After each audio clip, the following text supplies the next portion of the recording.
Un homme bienveillant a payé un repas à une fille pauvre, sans savoir qu'elle était en réalité une millionnaire.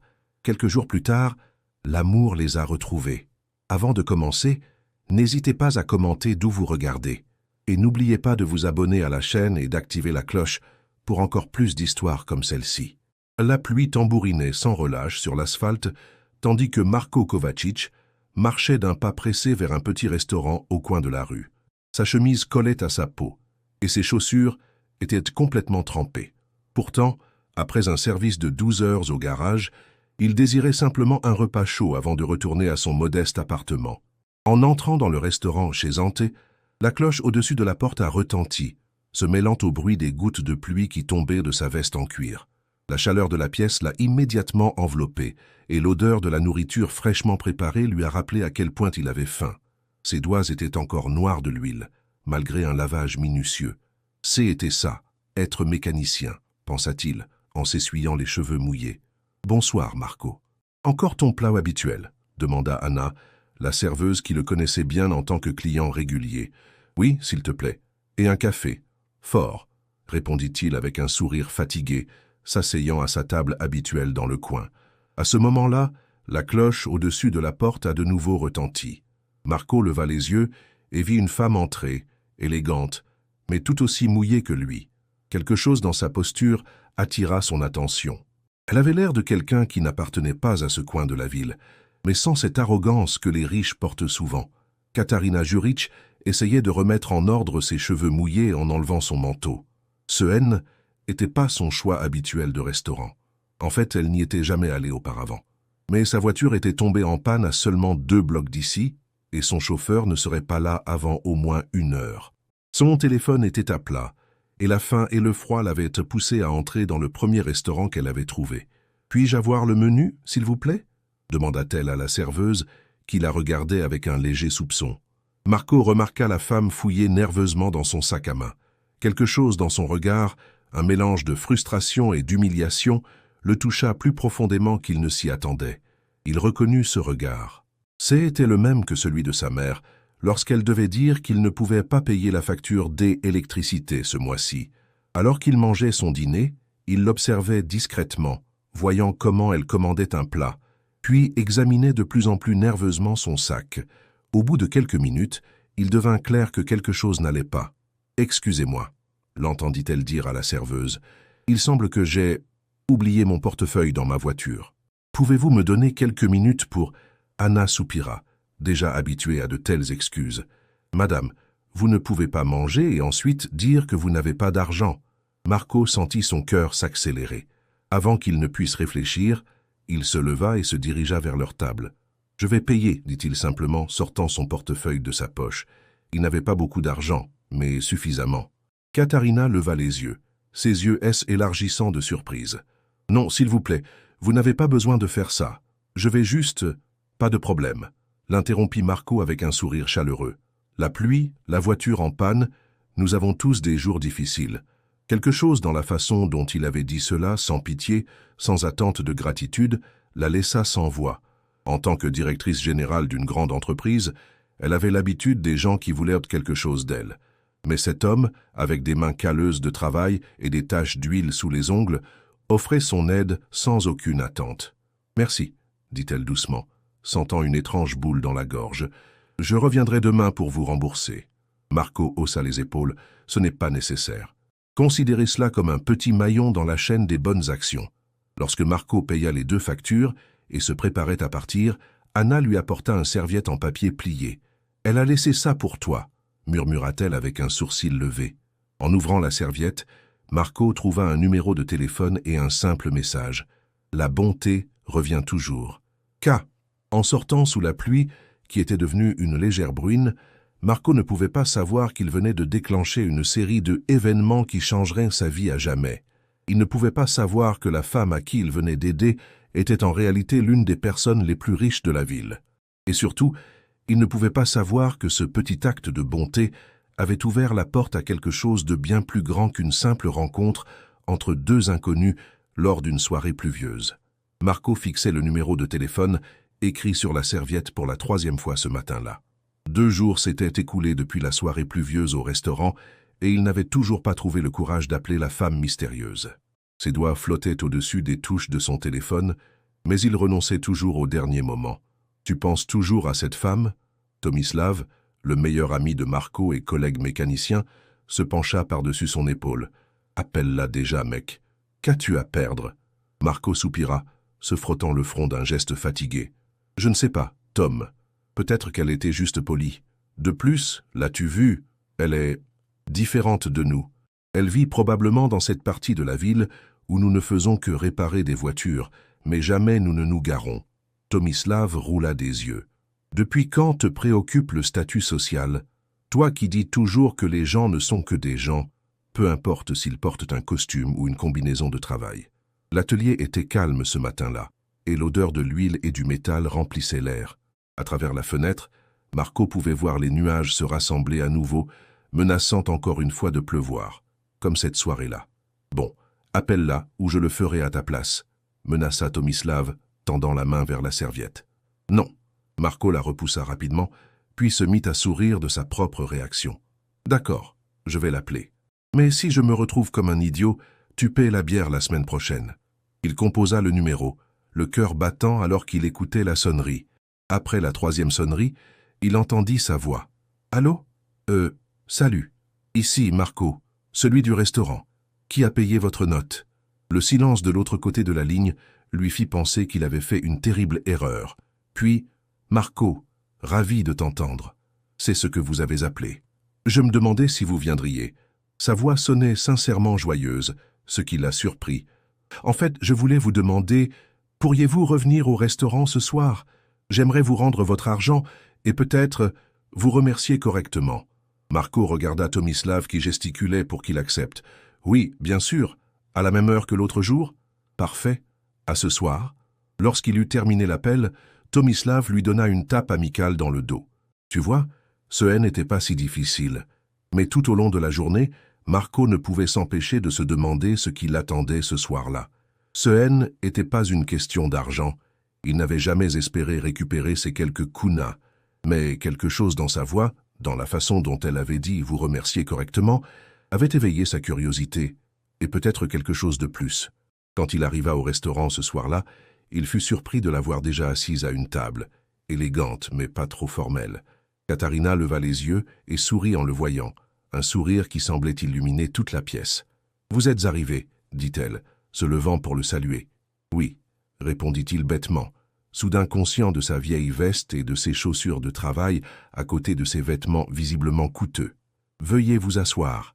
J'ai commandé le dîner pour nous deux. J'espère que cela ne vous dérange pas. Anna m'a dit ce que vous commandez habituellement. » Marco s'assit, se sentant à la fois flatté et confus. « Vous n'auriez pas dû... » « J'insiste, c'est le moins que je puisse faire. » Elle plongea dans son sac et en sortit une enveloppe. « Et ceci est pour vous, pour l'addition de l'autre fois. » Marco secoua immédiatement la tête. « Je vous ai dit, ce n'est pas nécessaire. S'il vous plaît, » l'interrompit-elle doucement. « Il est important pour moi que vous sachiez que je ne suis pas une personne qui attend des choses gratuites des autres. » Quelque chose dans ses yeux le poussa à accepter l'enveloppe, bien qu'il savait déjà qu'il mettrait l'argent dans la boîte à pourboire plus tard. Alors qu'il mangeait, la conversation coula de manière étonnamment fluide. Ils parlèrent de tout et de rien, du travail. Elle dit qu'elle travaille dans le milieu des affaires, sans mentionner son véritable poste, de la ville, de leur film préféré. Elle ne mentionna jamais sa situation financière évidente, ni ne commenta son modeste emploi. À la fin du repas, alors qu'ils sortèrent du restaurant, le ciel était clair, parsemé d'étoiles. « Merci pour cette agréable soirée », dit Katarina, le regardant avec une expression qu'il ne pouvait pas totalement déchiffrer. « Et merci à vous, c'était... » Il s'arrêta, cherchant le bon mot, inattendu. Elle éclata de rire à cela. « Devrions-nous le refaire?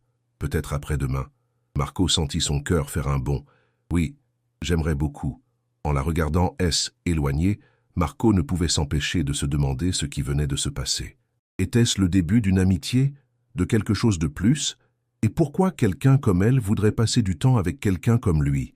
Ce qu'il ne savait pas, était que Katarina, en entrant dans sa voiture de luxe garée au coin de la rue, se posait la même question, mais d'une perspective totalement différente. Un mois passa depuis leur première rencontre. Marco et Katarina avaient commencé à se voir régulièrement dans le petit restaurant, toujours le même jour de la semaine, toujours à la même table. Leur conversation devenait de plus en plus profonde et leur rire de plus en plus spontané. Pour Marco, ces moments étaient devenus la lumière qu'il attendait avec impatience pendant ses longues journées à l'atelier. Ce jeudi-là, le ciel se déchira sous l'effet d'un puissant orage, juste au moment où Marco entrait dans le restaurant. Katharina y était déjà, ses cheveux mouillés encadrant son visage, lui rappelant la nuit de leur première rencontre. « On dirait que la pluie suit notre histoire », dit-elle en riant, tapotant la place à côté d'elle, au lieu d'en face comme d'habitude. Pendant qu'ils dînaient, Marco remarqua que Katharina était plus silencieuse que d'habitude. Quelque chose semblait la préoccuper. « Tout va bien ?» demanda-t-il enfin, baissant sa fourchette. Katharina prit une profonde inspiration. « Marco, nous devons parler. » Ces mots, toujours annonciateurs de quelque chose de lourd, serrèrent son cœur. « Que se passe-t-il ? Ce temps que nous passons ensemble compte plus pour moi que tu ne peux l'imaginer. » Elle marqua une pause, cherchant les bons mots. « Mais je sens que je ne te montre pas ma vraie personnalité. Il y a des choses sur moi que tu ne sais pas. » Marco sourit, soulagé. « Je pensais que tu allais dire quelque chose de terrible. Nous avons tous des secrets, Katharina. Tu n'as pas à tout me dire tout de suite. » Avant qu'elle puisse répondre, son téléphone sonna d'un ton aigu, professionnel. Elle regarda l'écran et soupira. « Je dois prendre cet appel. »« Désolé, » dit-elle, se levant et se dirigeant vers les portes pour plus d'intimité. Marco la regarda à travers la fenêtre gesticuler pendant qu'elle parlait. Même lorsqu'elle était contrariée, elle avait une dignité qui dégageait une sorte de autorité. Cela le fascinait, mais aussi l'effrayait. Qui était-elle vraiment? Lorsqu'elle revint, son visage était pâle. « Je dois y aller. Une situation professionnelle urgente. »« Bien sûr, je comprends, » dit-il, même s'il ne comprenait pas vraiment. Il n'avait jamais parlé de son travail, sauf de manière superficielle. Alors qu'il se tenait sur le trottoir devant le restaurant, la pluie commença à diminuer, ne laissant qu'un éclat humide sur l'asphalte. « Veux-tu que je te raccompagne ?» proposa Katharina. « Ma voiture est juste au coin. » Marco hésita. Au cours de ces semaines, il n'avait jamais quitté la zone de confort du restaurant. Aller dans sa voiture, entrer dans son espace, semblait être une sorte de passage d'une frontière invisible. « Pourquoi pas ?» dit-il finalement. Mais lorsqu'ils tournèrent au coin de la rue, Marco s'arrêta. Là, sous le lampadaire, se tenait une Mercedes noire avec un chauffeur attendant à côté de la porte ouverte. « C'est ta voiture ?» demanda-t-il, sentant sa gorge se serrer. Katharina avala difficilement. « Oui. »« Marco, je suis... »« Pourquoi ne m'as-tu pas dit ?» l'interrompit-il, la voix basse mais tendue. « Tout ce temps, je me suis lié d'amitié avec quelqu'un qui vit clairement dans un monde complètement différent. »« Ce n'est pas ça, » dit-elle, tendant désespérément la main vers la sienne. « Ce que nous avons est réel. Pour la première fois depuis longtemps, je me sens comme une vraie personne quand je suis avec toi. Pas comme un poste, pas comme un nom de famille, pas comme un compte bancaire. » Marco regarda la voiture de luxe, symbole de tout ce qu'il n'est pas et ne sera jamais. « Et tu penses que ça pourrait durer, toi et moi? Regarde-toi, puis regarde-moi. »« Je te regarde, » dit-elle doucement, « et je vois un homme dont le cœur ne connaît pas le prix. L'homme qui m'a aidé quand j'y étais étrangère, sans aucun intérêt pour lui. Quelque chose dans ses yeux, une vulnérabilité qu'il n'avait jamais vue auparavant, l'a poussé à s'arrêter. « Viens avec moi ce soir, » a-t-elle continué. « J'ai un gala pour ma fondation. Découvre mon monde comme j'ai découvert le tien. » Marco sentit son cœur s'accélérer. C'était l'occasion de franchir le pas vers son univers, de voir si ce qu'il ressentait pouvait survivre au-delà des murs sécurisés du petit restaurant. Mais cela signifiait aussi faire face à tout ce qui l'effrayait, la richesse, les privilèges, un monde auquel il n'appartenait pas. « Je n'ai rien à me mettre pour une telle occasion, » dit-il faiblement. Katharina sourit à travers les larmes qui commençaient à s'accumuler. « C'est le plus petit de mes soucis. » Se tenant sous la pluie, entre sa vie modeste et son monde glamoureux, Marco prit une décision qui allait tout changer. « D'accord, » finit-il par dire. « Je te montrerai que peu importe qui nous sommes en dehors de ces conversations que nous partageons. » Alors qu'ils montaient dans la voiture, là où la modestie rencontrait le luxe, aucun d'eux ne pouvait savoir comment leur histoire allait résister à elle, épreuve de deux mondes qui n'auraient jamais dû se rencontrer. Les lumières du gala brillaient, comme des étoiles, illuminant une salle pleine de gens en robes élégantes et costumes coûteux. Marco tirait nerveusement sur la cravate que le chauffeur de Katharina lui avait procurée en chemin. Bien que le costume fût parfaitement ajusté, il se sentait comme s'il portait un déguisement, un intrus dans un monde auquel il n'appartenait pas. « Tu es très beau », murmura Katharina, lui serrant la main. Sa robe de soirée noire la transformait en une vision de élégance qu'il n'avait jamais vue auparavant. « Sois juste toi-même. » En entrant, il remarqua que des têtes se tournaient. Les gens murmuraient, certains le fixaient ouvertement. Il ressentait leur regard comme un poids physique sur son dos. Mademoiselle Jurich, un homme grand en costume impeccable, s'approcha d'eux avec une coupe de champagne. « Vous êtes enfin arrivés. Le conseil d'administration vous attend. »« Merci, monsieur Petrovitch. Voici mon ami, Marco. » L'homme scruta Marco de la tête aux pieds, cachant à peine sa surprise. « Bien sûr, enchanté. » Au cours de la soirée, Marco observa comment Katharina se transformait. Son rire devenait plus mesuré, sa posture plus droite, ses mots choisis avec plus de soin. Cette Katharina était différente de celle avec qui il partageait des dîners dans le petit restaurant. Cette Katharina était inaccessible. « Et que faites-vous dans la vie, monsieur ?» demanda une femme en robe chic, tenant son verre comme une couronne. « Kovačić. Marko Kovačić. Je suis mécanicien automobile, » répondit-il honnêtement, ignorant le regard nerveux de Katharina. « Oh !» La femme échangea un regard avec les autres autour de la table. « Comme c'est intéressant !» Il sentit la chaleur lui monter au cou. Le fait d'être mécanicien n'avait jamais créé d'inconfort entre lui et Katharina. Mais ici, dans ce monde, son identité était quelque chose que l'on murmurait avec étonnement. Après le dîner, alors que les invités commençaient à danser, Katharina fut invitée sur scène. Marco la regarda, perplexe, alors qu'elle prenait le micro. « Mesdames et messieurs, merci d'être ici ce soir avec nous. En tant que directrice générale de Jurich Holding et présidente de cette fondation, je suis fier d'annoncer notre nouvelle initiative. » Les oreilles de Marco commencèrent à bourdonner. Directrice générale, Jurich Holding. Ce Jurich Holding, une multinationale dont le siège dominait le panorama de la ville. Katharina N. n'était pas seulement riche, elle était l'une des personnes les plus riches du pays. Quand elle revint vers lui, son visage était comme une pierre. « Nous devons parler, » dit-il doucement. Ils se retirèrent dans un coin tranquille de la salle. « Pourquoi ne m'as-tu pas dit ?» demanda-t-il, la voix tendue par l'émotion. « Je pensais que nous construisions quelque chose de sincère. » Katharina soupira, des larmes lui montant aux yeux. « Nous le faisons. C'est pourquoi je ne voulais pas te perdre. »« Me perdre ? Comment ? » ?»« Marco, toute ma vie, les gens me regardent à travers le prisme de ma richesse. Personne ne me voit. Ils ne voient que ce qu'ils peuvent obtenir de moi. » Sa voix se brisa. « Et puis tu es arrivé. Toi, qui as aidé sans attendre, qui me fait rire, qui m'écoute comme si mes mots étaient plus importants que mon nom de famille. Alors tu as décidé de mentir ?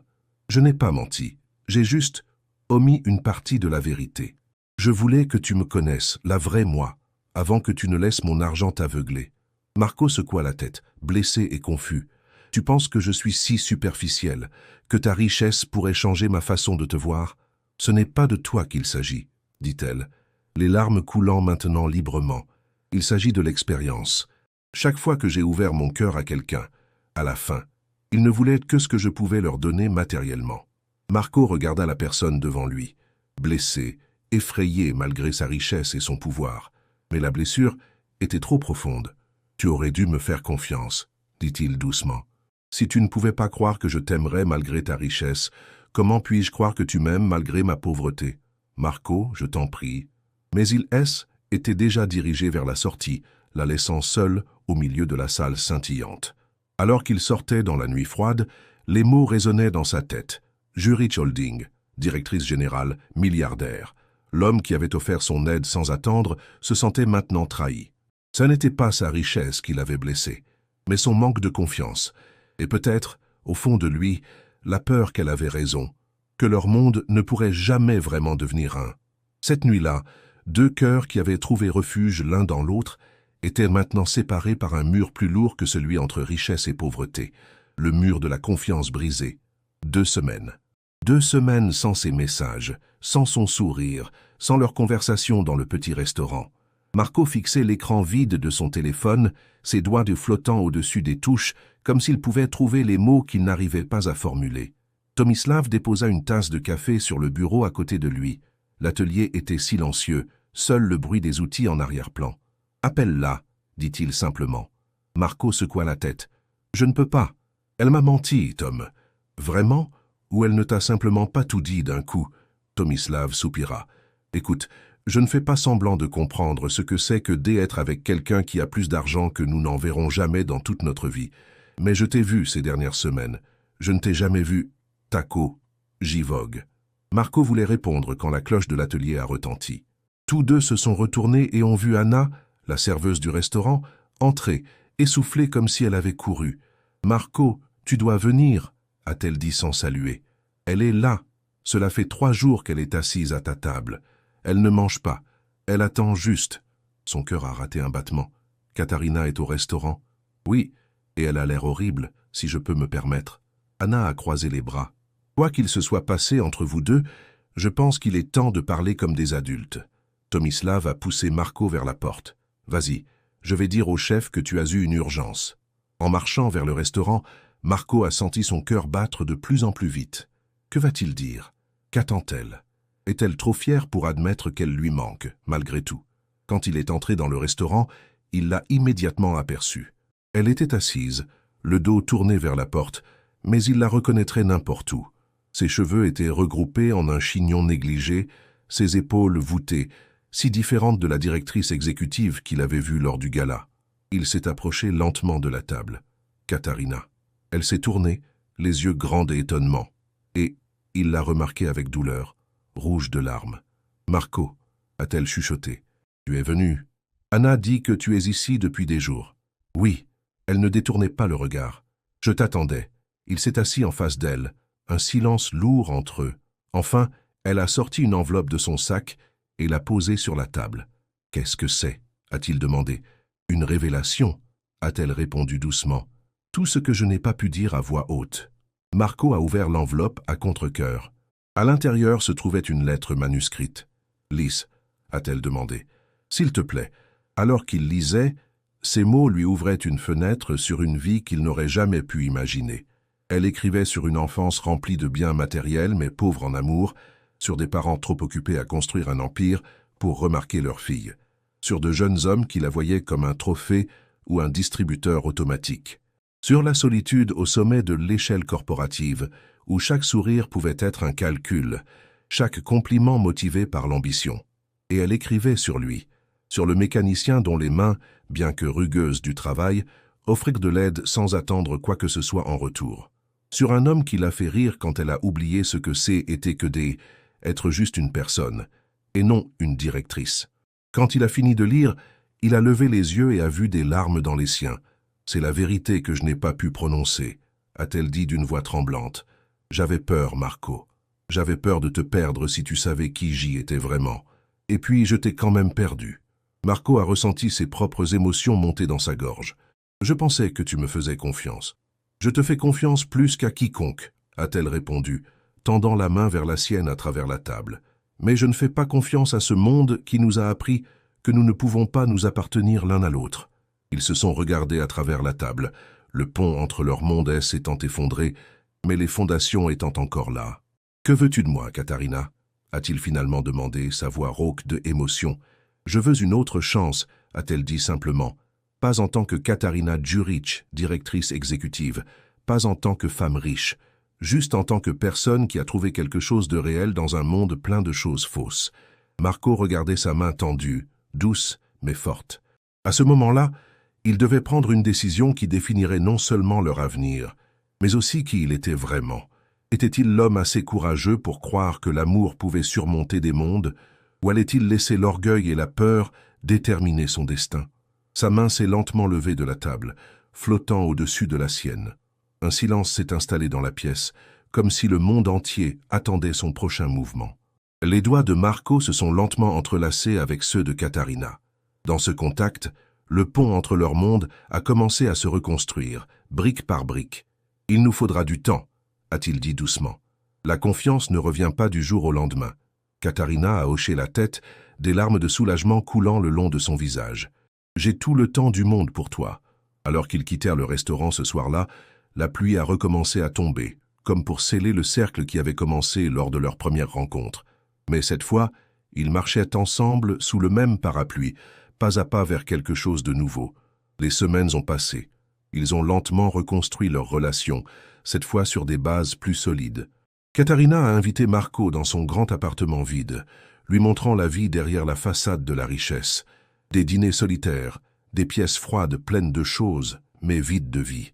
Marco lui a montré son petit atelier, l'endroit où il se sentait le plus libre, le plus sincère. Un soir, 6 mois après leur retrouvailles, Katharina est arrivée à l'atelier avec une proposition inattendue. « Je veux t'aider à ouvrir ton propre garage », a-t-elle dit, lui tendant un dossier avec un business plan. Marco a secoué la tête. « Katharina, je n'ai pas besoin de ton argent. Ce n'est pas de la charité, a-t-elle insisté. C'est un investissement. Je crois en toi, en ton talent, en tes mains qui peuvent réparer tout ce qui est cassé. » Il a regardé le dossier, son cœur partagé entre la fierté et le désir. Il avait rêvé d'ouvrir son propre garage pendant des années, mais il n'avait jamais eu le capital pour commencer. « Je dois réfléchir à cela », a-t-il finalement dit. Cette nuit-là, alors qu'il restait éveillé dans son lit, les pensées de Marco étaient dans un désordre complet. Était-ce une épreuve, un test de sa virilité, de sa fierté, ou était-ce une opportunité, une preuve de sa foi en lui?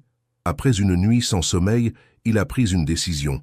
Le lendemain matin, il s'est assis en face de Katharina dans un café. « J'ai une condition, a-t-il dit en posant le dossier sur la table. Je prendrai ton investissement, mais comme un prêt commercial, avec des intérêts. Et je veux tout par écrit. » Katharina l'a regardé, surprise. « Et c'est ma condition, a-t-elle finalement dit. Je ne veux pas d'intérêt.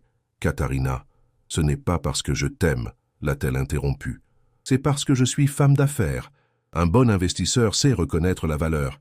Et toi, Marco Kovačić, tu vaux chaque centime que j'investis en toi. » Il a souri, réalisant qu'il ne pouvait pas lui refuser cet argument. « D'accord, pas d'intérêt, mais avec un délai de remboursement. » Entendu.